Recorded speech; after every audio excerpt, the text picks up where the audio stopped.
और कहानी है, थोड़ी अलग है इससे तो, लड़कीबाजी से तो वो है भाई, रशिया में दुनिया का सबसे ठंडा गांव जहाँ पे लोग रहते हैं, वहाँ का टेम्परेचर जाता है भाई -71 डिग्री का रिकॉर्ड है। क्या बात कर रहे हो? और हर साल टेम्परेचर -65 तक जाता है भाई। और वहाँ लोग रहते हैं? वहाँ लोग पूरे 12 महीने रहते हैं, काफी बड़ी पॉपुलेशन है भाई। ऐसे कैसे सर्वाइव? आप गए हो ना? मैं गया हूँ वहाँ पे, मैं खुद उस गांव में गया हूँ। कुछ एक्सपीरियंस बताओ भाई। उस गांव में 5 दिन लगे थे। ठीक है। मेन सिटी से भाई, पहले तो ट्रेन लेके यकुत्स्क एक टाउन है, वहां तक आपको पहुंचना पड़ता है, जो कि बहुत बड़ी टाउन है। इतनी चौड़ी नदी है भाई, 1.5 से 2 किलोमीटर चौड़ी नदी है। वो सर्दियों में पूरी फ्रीज हो जाती है, उसके ऊपर लोग गाड़ियां चलाते हैं, ये तो कॉमन है, खैर काफी देशों में होता है ये सब। फिर वहां से एक रोड शुरू होती है जिसका नाम है रोड ऑफ बोन्स। ये है 2000 किलोमीटर लंबी रोड ऑफ बोन्स, और उसके बिल्कुल सेंटर में वो गाँव पड़ता है 1000 किलोमीटर बाद। उस रोड का नाम ये रोड ऑफ बोन्स इसलिए रख रखा है भाई, क्योंकि वहाँ पे इतनी ठंड पड़ती है, -40 -50, हर गांव में वहाँ पे इतना टेम्परेचर रहता है, -40 -50 -55 ऐसे रहता है। तो वहाँ पे जब लोगों ने जिन लोगों से रोड बनवाई ना, रशिया के डिक्टेटर होते थे उस टाइम पे, वो प्रिजनर्स थे, प्रिजनर्स को लाते थे, रोड बनवाते थे, और जो प्रिजनर मर जाता था, इतनी दूर रोड पे कहाँ ट्रांसपोर्ट करेंगे उनको, उसी रोड में दफन कर देते थे उस बंदे को। तो आज भी उस रोड में से हड्डियां निकलती हैं लोगों की, तो उसको कहते हैं रोड ऑफ बोन्स। पता नहीं, अब मेरे को एग्जैक्ट नंबर याद नहीं है कितने हजार लोग मरे थे वहाँ पे, और सारे उसी रोड पे दफन है। तो उस गाँव में मैं गया था, तब हो रहा होगा -40 45, -71 तो मतलब रिकॉर्ड है, और नॉर्मली -60 हर साल जाता है। तो वहाँ पे आप जाओगे ना, तो आपको एक सर्टिफिकेट भी मिलता है कि आप इस दिन पे आए हो और इस दिन इतना टेम्परेचर था। तो मेरे सर्टिफिकेट है -40 डिग्री। तो वहाँ पूरे साल इतना ही वो नहीं, रहता है या कोई गर्मी भी होती है? अच्छा, गर्मी भी होती है, +35 तक जाता है। अच्छा। तो टेम्परेचर डिफरेंस बहुत ज़्यादा हो गया। तो वहाँ पे स्कूल भी ऐसे होते हैं ऑपरेट, जैसे दिल्ली में क्या होता है, 3-4 डिग्री टेम्परेचर हुआ तो स्कूल बंद कर देते हैं कि भाई ठंड ज़्यादा होती है। वहाँ पे -50 डिग्री सेल्सियस तक स्कूल बंद नहीं होते हैं। अच्छा। उसके ऊपर जाएगा -51 -52, तो स्कूल उस दिन से बंद हो जाएंगे कि एक्सट्रीम वेदर हो रहा है। अब सोचो माइनस। और वहाँ के लोगों का लाइफस्टाइल कैसा लगा आपको? क्या दिनचर्या रहती है? मतलब जैसे यहाँ पे आमतौर पे कैफे वैफे या रेस्टोरेंट या लोग घूमने निकल पड़ते हैं, वहाँ तो अंदर ही रहते होंगे पूरा टाइम, या क्या सीन था? उस शहर में तो कैफे है, जो मेन या कुछ शहर है उसमें तो कैफे है, पर जो उसमें तो भाई सबवे वगैरह, मैकडोनल्ड्स वगैरह वो सब है, क्योंकि बड़ा शहर है। पर जो गांव था उसमें कोई कैफे वैफे नहीं, मेरे को तो नहीं दिखा पर्सनली। वहाँ पे लोग क्या करते हैं, अभी सुन के आप हैरान हो जाओगे, वहाँ पे लोग घोड़ा खाते हैं।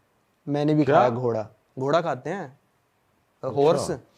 तो घोड़ा खाते हैं, वो क्या करते हैं भाई, घोड़ा मार के अपने घर का जो बाहर का कमरा है ना, सबसे बाहर का कमरा, उस घोड़े को मरावा रखते हैं वहां पे। और पूरे विंटर्स उस घोड़े में से थोड़ा थोड़ा निकाल के खाते रहते हैं।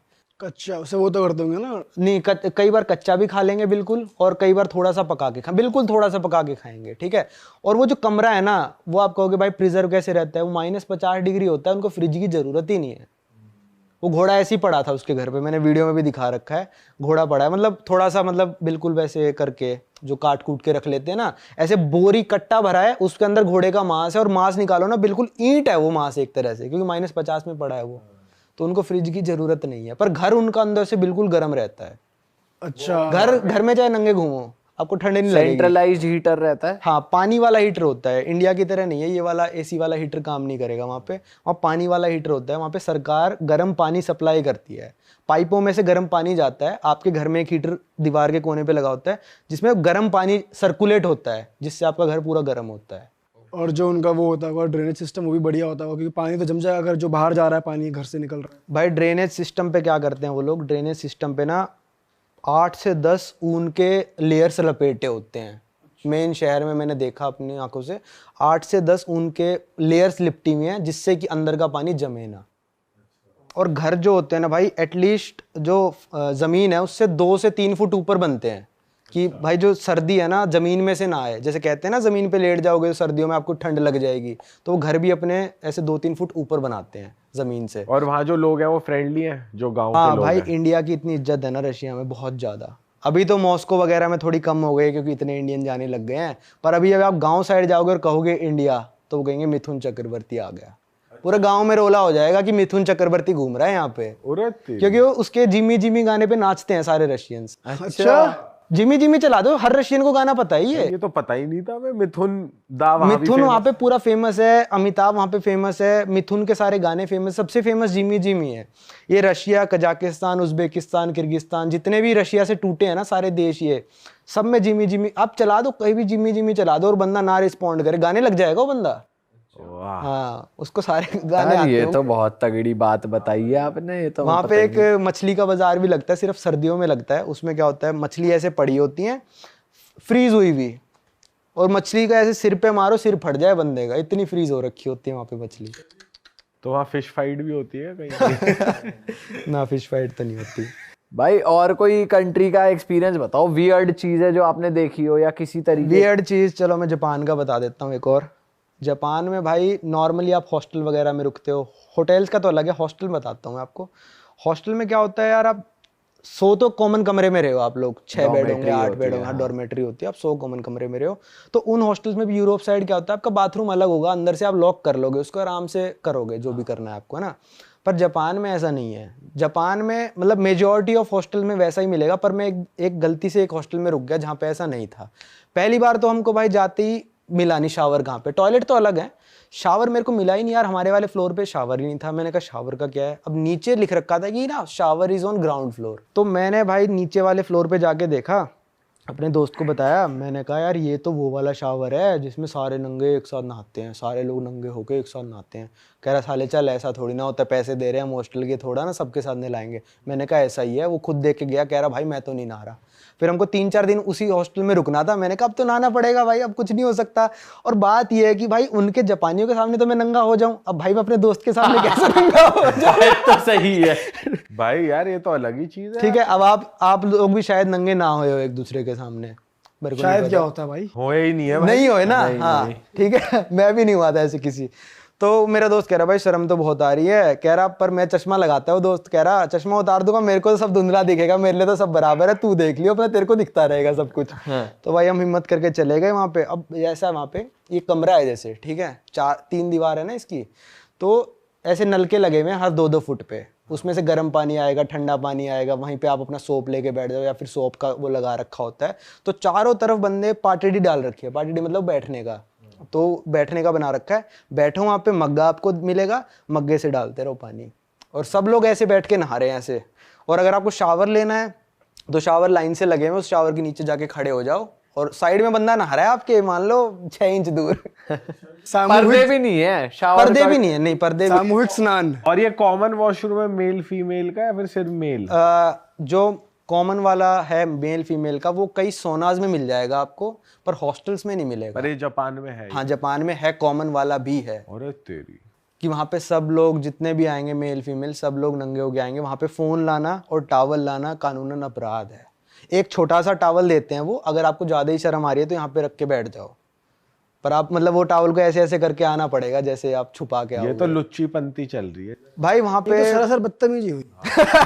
और नहीं, वहाँ पे लोगों को मतलब नहीं यार किसी से भी, अपना आके बैठेंगे, रिलैक्स करेंगे और चले जाएंगे, वो कुछ नहीं मतलब रखते एक दूसरे से। तो भाई अगर कोई जापान जा रहा है, कोई इंडियन हमारा व्यूअर, तो वो मेक श्योर करे ऐसे हॉस्टल में जाए जहाँ पे ये ना हो, और पहले से पहले मतलब इंक्वायरी करके जाए। अगर किसी को एक्सपीरियंस ही करना हो नंगा नहाऊंगा जापानियों के साथ, तो भाई अगर हाँ तो देख लो भैया अपने रिस्क पे। पर ओपन माइंड ठीक है, अच्छी बात है, इतना भी ओपन माइंड नहीं होना चाहिए। जो नॉर्मल हॉस्टल है ना, जैसे आप नॉर्मल हॉस्टल में रुकोगे, कुंडी तो लगाने का होता है, उनके कुंडी लगाने का नॉर्मल हॉस्टल्स में भी नहीं होता है। आप नहा रहे हो, कोई दरवाजा खोल सकता है आपका, अच्छा, सीधी सी बात है वहाँ पे।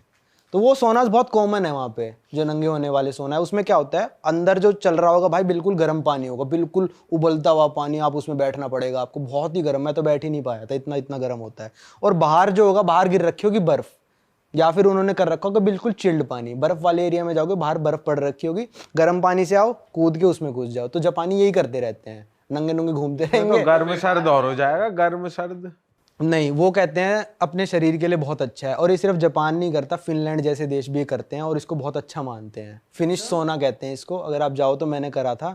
फिनिश सोना में क्या होता है, वहाँ पे मतलब ऐसा होता है कि आप सोना में गए, सोना जो नॉर्मल होता है उसमें बिल्कुल गर्म भाई, इंडिया के सोना बिल्कुल गर्म नहीं होते, वो बिल्कुल ऐसा गर्म कि आप बैठ नहीं सकते, पर बैठना पड़ेगा आपको, बैठे। और ये सिर्फ सर्दियों में होता है, वहाँ पे जब -10-20 डिग्री टेम्परेचर हो जाता है, लेक में होएगा या फिर नदी में होएगा जो जम रखी है, उसका थोड़ा सा हिस्सा तोड़ देते हैं, वो अंदर से पानी निकल आता है, तो आप पूरे गर्म हो गए, आप भागते भागते आओगे बाहर और उस बिल्कुल चिल्ड -5-7 डिग्री वाले पानी में कूद जाओगे। वहाँ पे लड़कियां भी साथ में कूदती हैं, आप भी, पर यूरोप में थोड़ा ऐसा है कि कपड़े पहन के कूदते हो, जापान की तरह नहीं है। पर उसमें बीमार नहीं होते? बीमार नहीं होते, वो कहते हैं बॉडी के लिए अच्छा होता है, और हम हर हफ्ते करने आते हैं अपने परिवार के साथ ये चीज़। और आप घुसोगे ना अंदर भाई, मतलब वहाँ पे ज़्यादा से ज़्यादा 15-20 सेकंड आप टिक पाओगे मैक्सिमम, बोल दिया है मैंने। पहली बार तो जब मैं गया था मैं कह रहा भाई नहीं हो पाएगा, पर जब मैं घुसा मज़ा बहुत आया। 3 डुबकियों के बाद, मतलब 3 बार अंदर बाहर किया ना मैंने, उसके बाद जब मैं गाड़ी की तरफ चल के जा रहा था ना, ऐसा लग रहा था हल्का हो गया पूरा शरीर, रिलैक्स हो गया सब कुछ, तो मेरे को सर्द गर्म भी नहीं हुआ था भाई। भाई यार ये तो बहुत तगड़ी बात बताई। सर्द गर्म नहीं होएगा आपको वहाँ पे यूरोप में, यूएसए में, जापान में। तो आपके साथ क्या करेंगे, जो पानी दे के जाएगा ना वेटर, उसमें बर्फ़ होगी, बर्फ़ के बिना पानी नहीं पीते वहाँ पे लोग। आप पी लोगे? नहीं पियेंगे। हम देखो यहाँ पे पानी जो रखा है ये नॉर्मल पानी है बिना बर्फ़ के, तो वहाँ पे पानी भी बर्फ़ वाला पीते हैं। और भाई वहाँ की ना मुझे लगता है हवा भी थोड़ी साफ होती है, तो गला पकड़ता नहीं इतना। यहाँ पे आप जो थोड़ा सा कुछ कर लो तो यहाँ की हवा भी इतनी पॉल्यूटेड है कि आपका गला पकड़ा ही जाता है भाई। वहाँ तो बिल्कुल ही, मतलब मैं यूएसए में जब गाड़ी चला रहा था ना, मानोगे नहीं, मेरे को 40 किलोमीटर दूर जो पहाड़ है वो दिखने लग रहा है कि वो 40 किलोमीटर दूर है, क्योंकि मैंने नापा था गाड़ी चला के कि कितना दूर है ऊपर। भाई इससे पहले हम आगे बढ़े, मैं पूछना चाह रहा हूँ, आपने टी शर्ट कौन सी पहनी, काफी अच्छी लग रही है। भाई ये है रियल हिट वालों की बी रियल। बी रियल दोस्तों। और यहाँ है उरा तेरी, वहाँ है भूत से डर नहीं लगता इंसान से लगता है। प्रणाम, मैं हिंदू हूँ। आपको हमारे डिज़ाइंस पसंद आ ही रहे होंगे, तो आप इनको खरीद सकते हो रियल हिट स्टोर से। और उसका लिंक डिस्क्रिप्शन में है, नीचे भी आ रहा है, जाओ जाके चेकआउट करो और जो पसंद आए शॉपिंग करो बढ़िया तरीके करो से। यार, उरा तेरी कह दे। रात अच्छा भाई, मैं आपसे पूछना चाह रहा हूँ, आपने एक सीन बताया था कि आप गलती से अनजान तरीके से एक ड्रग कार्टेल की कोई बंदी थी उसके घर चले गए थे। वो थोड़ा किस्सा बताओ यार, वो क्या किस्सा था? भाई वो हुआ था हमारे साथ टोंगा में। ये एक देश है जो मतलब राजा राज करता है, और पैसिफिक ओशियन में छोटा सा देश है बिल्कुल, टोंगा करके। अरे वाह, आपने ये वीडियो यहाँ तक देख ली भाई, तुमने हमारी मेहनत सफल कर दिया, तुम ही लोग हो असली रियल हिट। और अगर आपको बहुत मजा आ रहा है ऐसी क्लिप्स में, ऐसी वीडियोस में, तो फटाफट जाइए प्लेलिस्ट पे बिंज वॉच कीजिए, सारी वीडियोस देख डालो और मौज काटो। That is it. हम मिलेंगे नए पॉडकास्ट में, नई क्लिप में। Till then bye bye, see you, take care, do subscribe. Best of real talk online. Okay, bye bye.